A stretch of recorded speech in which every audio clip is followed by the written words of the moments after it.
Hi hello dear friends, എല്ലാവർക്കും നമസ്കാരം. എല്ലാവർക്കും ചാനലിലേക്ക് സ്വാഗതം. ഇന്ന് നമുക്ക് പപ്പായ പുളിശ്ശേരി എങ്ങനെയാണ് തയ്യാറാക്കുന്നത് നോക്കാം. നല്ല ഈസി ആയിട്ടുള്ള ടേസ്റ്റി ആയിട്ടുള്ള ഒരു റെസിപ്പിയാണ്. വീഡിയോ കണ്ടിട്ട് ഇഷ്ടപ്പെടുകയാണെങ്കിൽ ലൈക്ക് ചെയ്യാനും ഷെയർ ചെയ്യാനും മറക്കരുത്. അപ്പോൾ നമുക്ക് വീഡിയോയിലേക്ക് കടക്കാം. ആദ്യം നമുക്ക് അരപ്പ് തയ്യാറാക്കിയെടുക്കാം. അതിന് വേണ്ടിയിട്ട് 1/2 കപ്പ് തേങ്ങ ചിരവിയതെടുത്തിട്ടുണ്ട്. ഇതിലേക്ക് 1/2 ടീസ്പൂൺ ജീരകം ചേർത്ത് കൊടുക്കാം. പിന്നെ 1/2 ടീസ്പൂൺ മഞ്ഞൾപ്പൊടി ചേർത്ത് കൊടുക്കാം. 3 ചുവന്നുള്ളി, 2 വെളുത്തുള്ളി, 1 പച്ചമുളക് ഇതുകൂടെ ചേർത്ത് കൊടുക്കാം. എന്നിട്ട് നമുക്ക് അരച്ചെടുക്കാം. വെള്ളം ഒഴിക്കാതെ തൈര് ചേർത്തിട്ടാണ് അരച്ചെടുക്കേണ്ടത്. അപ്പോൾ ഞാനിവിടെ 1 കപ്പ് തൈര് എടുത്തിട്ടുണ്ട്. ഇത് നന്നായിട്ടൊന്ന് അരച്ചെടുത്തുകൊണ്ട് വരാം. ഇനി നമുക്ക് പപ്പായ വേവിച്ചെടുക്കാം. കുക്കറിലേക്ക് ഒരു പപ്പായ ഇതുപോലെ ചെറിയ കഷ്ണങ്ങളാക്കിയത് ചേർത്ത് കൊടുക്കാം. ഇതിലേക്ക് 2 പച്ചമുളക് ചേർത്ത് കൊടുക്കാം. പിന്നെ 1/4 ടീസ്പൂൺ അളവിൽ മഞ്ഞൾപ്പൊടി ചേർത്ത് കൊടുക്കാം. ആവശ്യത്തിന് ഉപ്പ് ചേർക്കാം. പിന്നെ വെള്ളം കൂടുതൽ വേണ്ട, ഒരു 1/4 കപ്പ് മുതൽ 1/2 കപ്പ് വരെയൊക്കെ വെള്ളം ചേർത്ത് കൊടുക്കാം. എന്നിട്ടൊരു 3 വിസിൽ വരുന്നത് വരെ, മീഡിയം ഫ്ലെയിമിൽ ഒരു 3 വിസിൽ വരുന്നത് വരെ വേവിച്ചെടുക്കാം.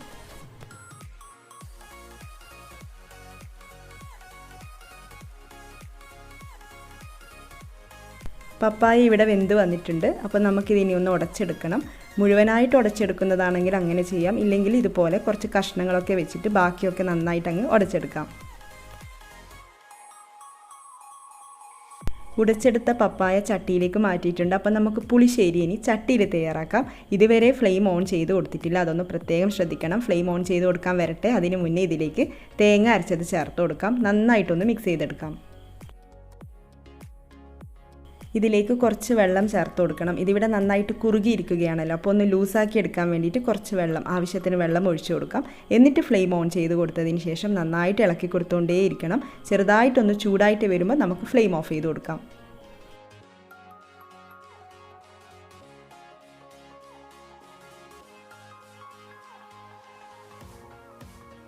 പുളിശ്ശേരി ചെറുതായിട്ടൊന്ന് ചൂടായി വന്ന് തുടങ്ങുന്നുണ്ട്. നമുക്കിത് അങ്ങോട്ടേക്ക് മാറ്റി വെക്കാം. ഇനി നമുക്ക് കടുക് വറുത്തിടേണ്ട കാര്യങ്ങളൊക്കെ നോക്കാം. 2 ടേബിൾ സ്പൂൺ വെളിച്ചെണ്ണ ചൂടായിട്ട് വരുമ്പോൾ അതിലേക്ക് 1 ടീസ്പൂൺ കടുക് ചേർത്ത് കൊടുക്കാം. കടുക് ഒന്ന് പൊട്ടി തുടങ്ങുമ്പോൾ ഇതിലേക്ക് 1/4 ടീസ്പൂൺ അളവിൽ ഉലുവ ചേർത്ത് കൊടുക്കാം. പിന്നെ 3 ചുവന്നുള്ളിയും 2 വറ്റൽമുളകും കുറച്ച് കറിവേപ്പിലയും കൂടെ ചേർത്തിട്ട് ഒന്ന് മൂപ്പിച്ചെടുക്കാം.